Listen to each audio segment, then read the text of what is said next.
A land tussle is brewing in Nairobi's upmarket Kileleshwa estate after an alleged Chinese private developer announced plans to set up over 4,000 apartments. Residents of Dik Gardens have termed the move as illegal as the area is public land and no developments can take place. Here's more. Save the Dik wetlands! Save the environment! Chants emanating from a group of angry residents of Nairobi's Dik Gardens rent the air. These lot of residents are demanding for protection of wetlands. The residents now claim that an 8-acre piece of land has been grabbed. What we have today is, as the residents, our desire to protect the Dik Gardens wetland. The wetland you see behind me here is about 8 acres, and it sits between the Dik Gardens and the Kenya High School. According to Aidan Mulata, who is the vice chairman of the Dik Gardens Residents Association, the land is presently valued at over 400 million shillings, and the land continues to be a center of attraction for a number of real estate developers.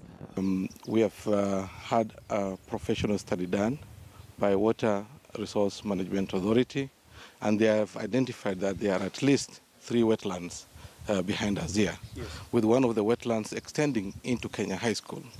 And according to the documentation from Water Resource Management Authority, no development should take place, and this wetland needs to be protected. I've been a resident here for 30 years. This was when there was no other houses here. We were one of the first houses to be built here.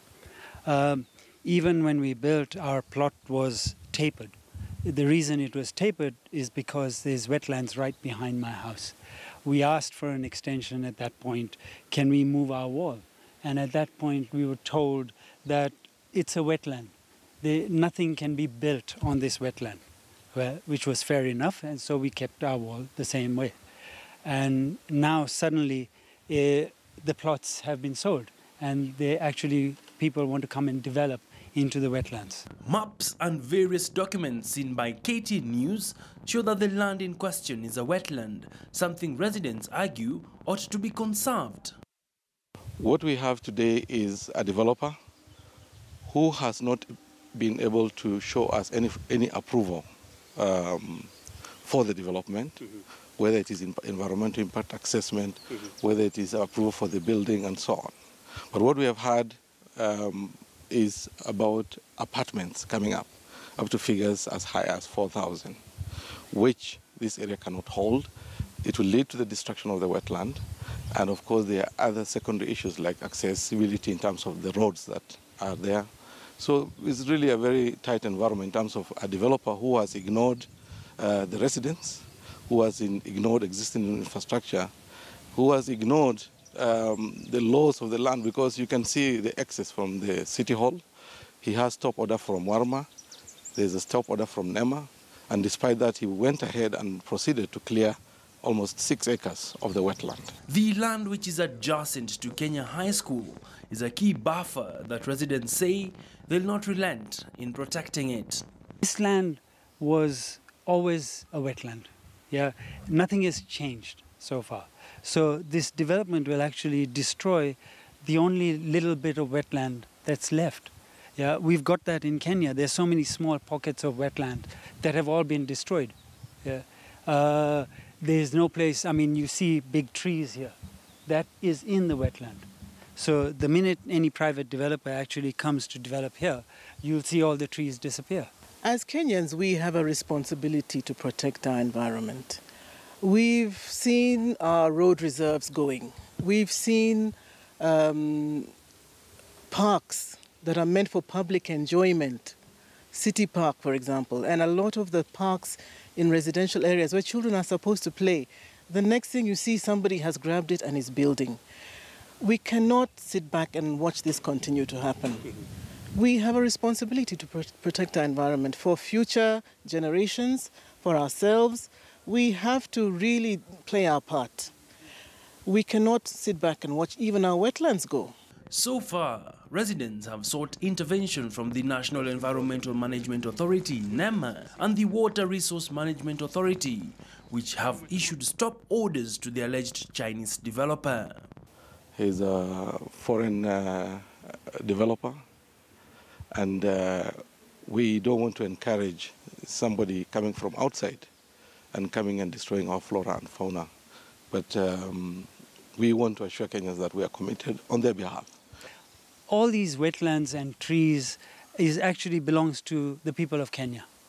Yeah, it isn't privately owned. It cannot be privately owned. We are now faced with a threat. The threat is development. We have a beautiful wetland, the one you can see behind me, and there's a threat for it to be developed.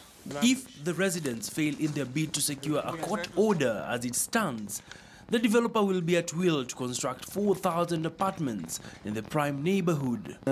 We're not opposed to development per se, but development on a wetland, no, that's not allowed. Even by law, it's not allowed. A spot check shows the Nairobi County government marked the land as a no-go zone, something residents say is still not enough. We have what we call environmental services. Now, when you have a wetland, what it does is it allows for what we call groundwater recharge. When it rains, the rain percolates into the ground, and it's stored in an aquifer, an underground aquifer, and that is where now we get water that we use in different ways. It's purified, it goes through different kinds of sedimentation, and it's because it can pass through the springs. What we have behind us are springs. Now, if you cover those springs with construction, basically you're blocking that water from penetrating into the ground. According to Nzani, an environmentalist, the wetland has water streams that feed into Nairobi River. Nzani argues that constructing apartments on the riparian land will be disastrous. When you build on a wetland, first of all, your structural integrity is compromised. I know of cases of buildings that are near wetlands where they come to work the next day and there are cracks. I know of a very famous hotel in Nairobi where they come to work in the morning and there's no water in the swimming pool. And the reason is it's been built next to a wetland. The ground is always shifting. We have to take this battle legally.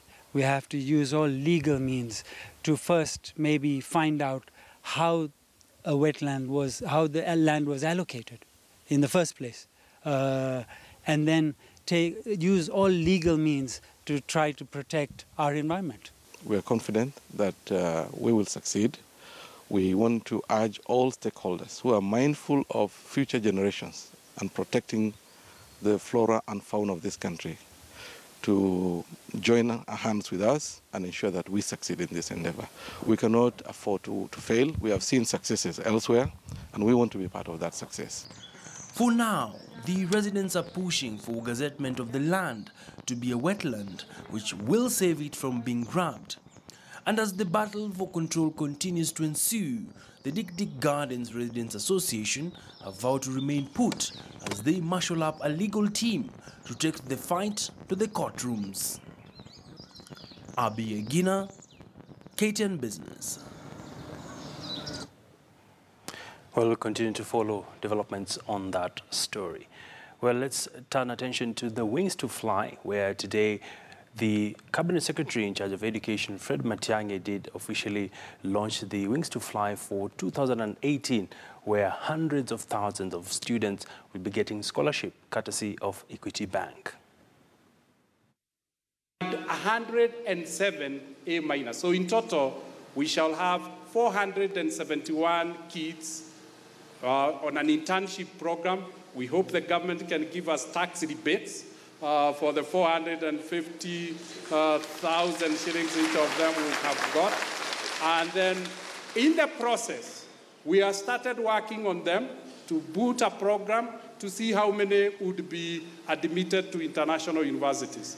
Last year, our A's and A- from Wings to Fly, plus the 141, plus the best student from each, the county, the best girl and the best boy, were 692 students. we are glad to say 83 of them have managed to be admitted to international universities. So the Wings to Fly program. And if you look at the total value of the scholarships for the 83, it was 2.6 billion Kenya shillings. This year, early decision, we have already managed to get 33 admitted, and we expect this year will surpass 100 of the kids being enrolled to the best universities in the world. We take pride to say now we have 433, with Harvard leading with 32, Stanford with 24, Yale with 26, and you can continue on, Dr. Matiang'i. That's how gifted the Kenyan children are. Today, this program has enabled Kenya to send to the US the highest number of scholars than any other country on Africa.